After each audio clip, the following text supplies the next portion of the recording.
All right, everyone, let's talk about it. There's some rumours doing the round on social media that Martin Odegaard might have had an injury setback, which is going to keep him out till December. We were hoping this ankle injury that he sustained on international duty, the last international duty, so back in September, would keep him out till this November. And we're in October. Are you keeping up? So, I shouldn't be smiling. I'm just trying to... If you don't laugh, you'll cry, I think is the saying.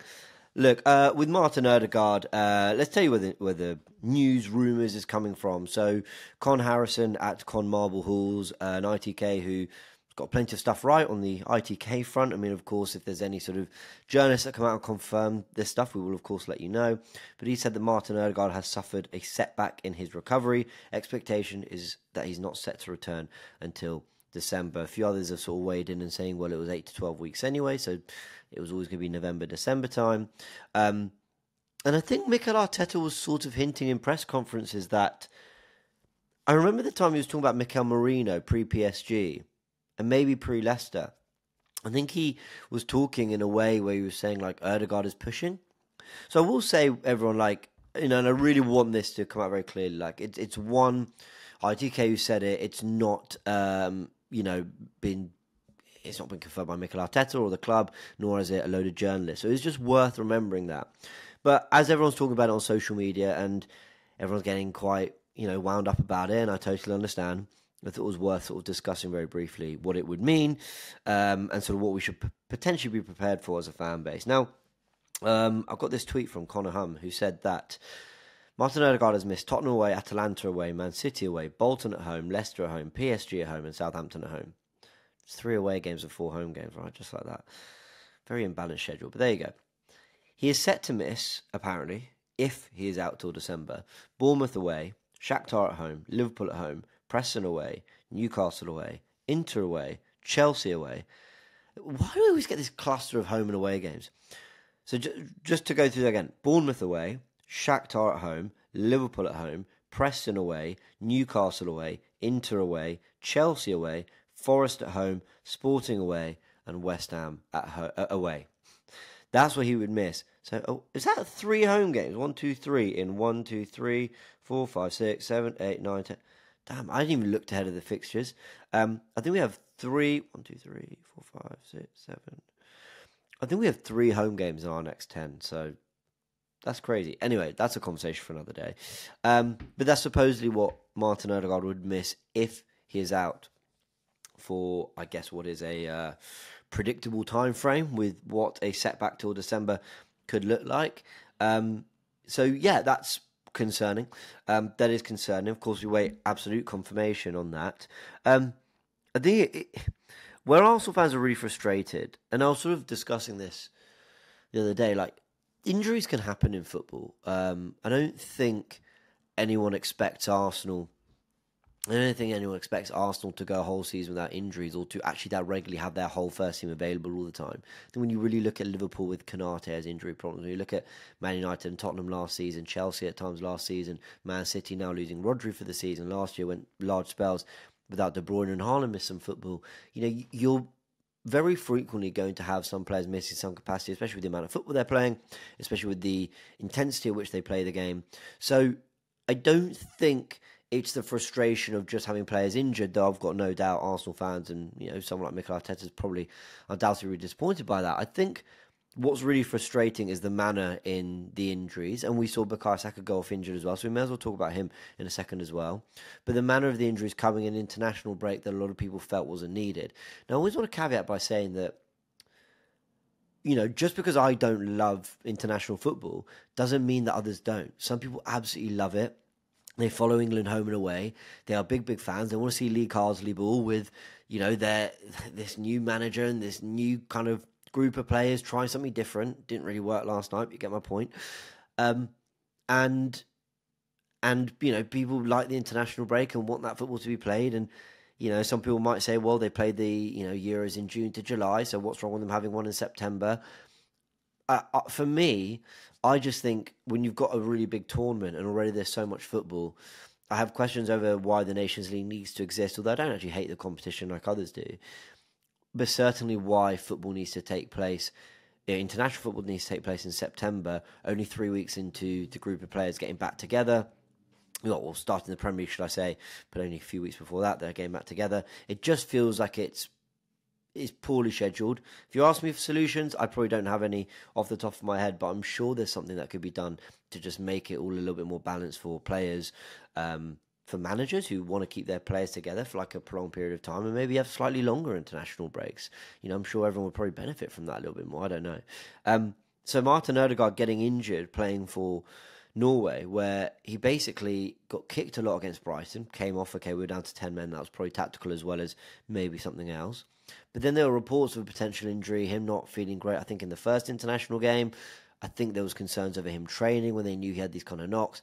And then he goes and gets injured in the second international game, which might well have happened without all the other knocks and everything and all the context of what happened before. But you still sort of think, why are we sort of forcing players to get out there for games that, okay, now Norway's games, and it slipped my mind, so they might have been qualifiers, in which case that's very important. Of course, Norway want to get to these major tournaments, and I understand that he'll want to play those games, but I just think from the Arsenal perspective, and I understand the other perspective, from the Arsenal perspective, we're just feeling like we've played 3 Premier League games. Our captain wasn't sort of looking 100% as he went off for international duty. He's been made to play in these 2 games when he's not quite right, and look how much football he misses for us because of it, potentially. I think that's where there's a real frustration.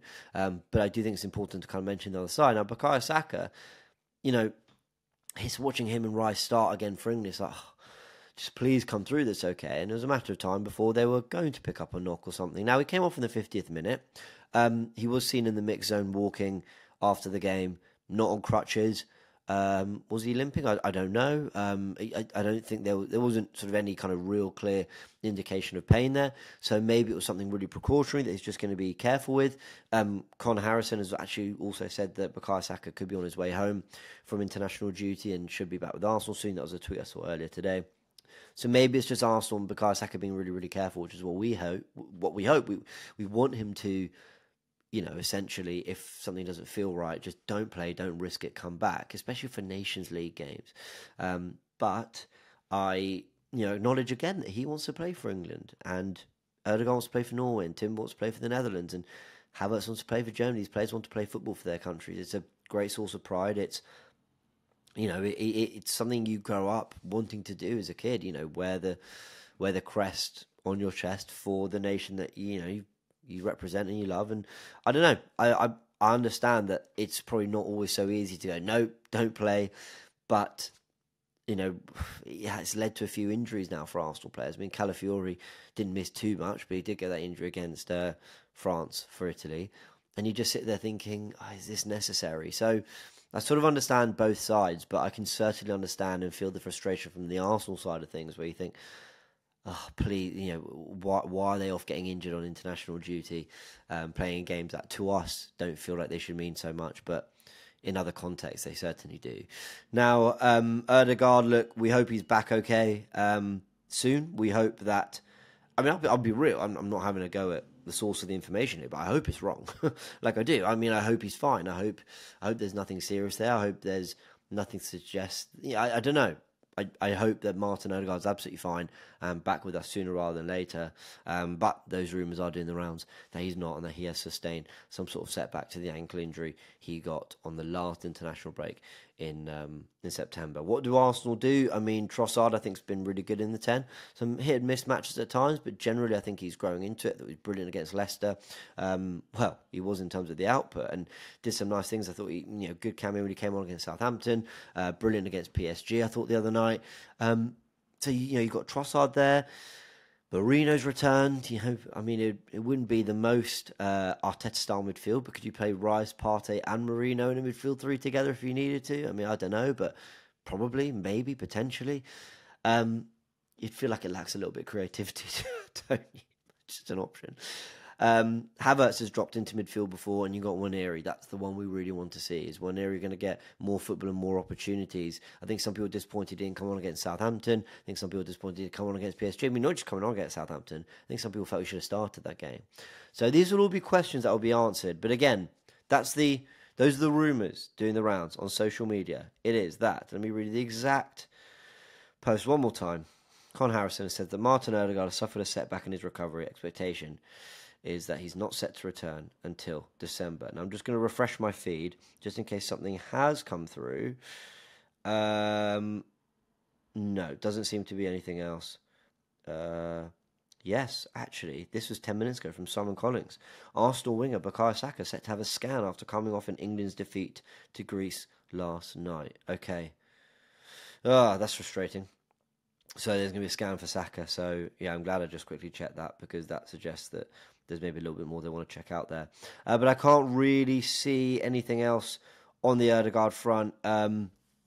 Look, I really hope I hope he's back okay, and hopefully it's nothing serious. But apparently there's a setback that will keep him out till December, according to Con Harrison on Twitter. Go check out the tweets yourself as well. Go have a look at what everyone's saying. But those are just my thoughts on the rumours doing the rounds, and what we know of Odegaard and Saka and all that. I hope they're back soon.